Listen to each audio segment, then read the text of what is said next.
أسماء الشرشي، فنانة تشكيلية. كنشارك في المعرض ديال حوض الصحراء المغربية بثلاثة د اللوحات.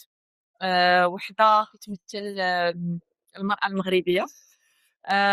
وكاينة لوحة أخرى على الصحراء، بجماليتها وبالصفات ديالها.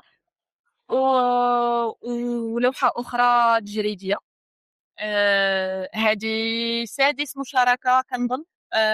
شاركت في آه، معارض جماعية بالخصوص، وجوج ديال المهرجانات دولية.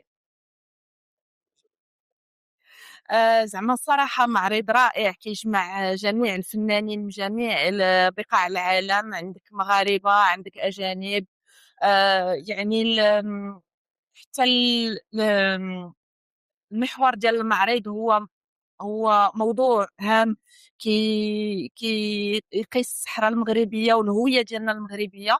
وكتلقى لوحات فيهم التراث الأمازيغي، كتلقى لوحات فيهم المناظر ديال الصحراء. وكتلقى زعما بصراحة كاين تنوع جميل في هذا المعرض. يعني هذا الملتقى هو الأول. وكنلقى أنه فيه بزاف ديال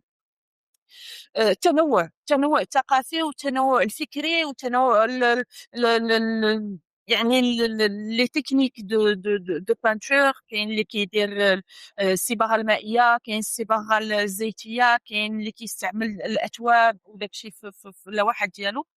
وانا كنشجع كاع الفنانه بصراحه، كنشجع التنوع ديالهم وكاع داكشي اللي كيعطي واحد الصبغه زوينه للفن المغربي، واللي كيطلع بالتراث المغربي وبالصحراء المغربيه